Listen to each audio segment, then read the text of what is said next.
भैया मुझे तो गहरे हरे लाल रंग की चूड़ियाँ चाहिए, बिल्कुल सिंदूर जैसे रंग की। बहन, मुझे ये पीले रंग की चूड़ियाँ पहना दो। देखो तो ये हरी चूड़ियाँ कितनी सुंदर हैं। ऐसा लग रहा है जैसे मेरी कलाई नई नवेली सुहागन की कलाई हो। कल मेरे घर सत्यनारायण की कथा है। मैं अपनी नई हरी साड़ी के साथ यही चूड़ियाँ पहनूंगी। भैया, ये चूड़ियाँ दे दो। जी बहन जी, ये लीजिए। अच्छा, मुझे अब चलना चाहिए। पूजा के लिए और भी सामान लाना है।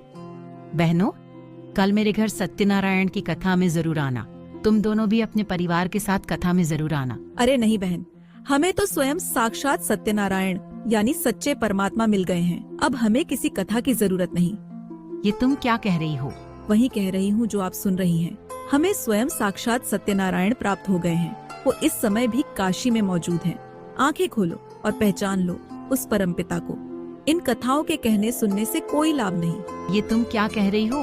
मुझे कुछ समझ नहीं आ रहा। सत्यनारायण और काशी में?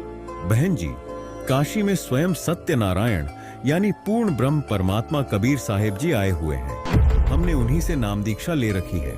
हम उन्हीं की बात कर रहे हैं।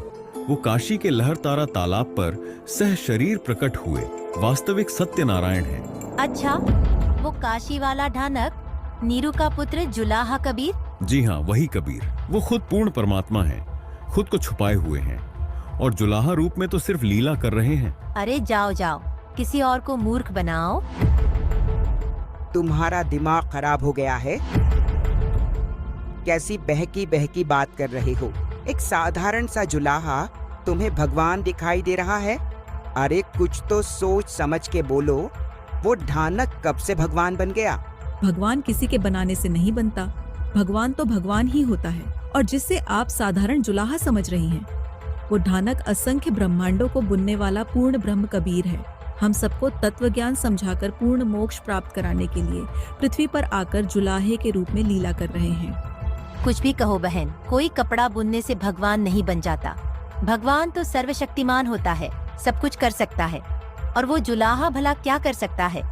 वो तो स्वयं भगवान है, सब कुछ कर सकते हैं। बहन, हमारे गुरुजी भगवान कबीर साहिब जी सर्वशक्तिमान हैं।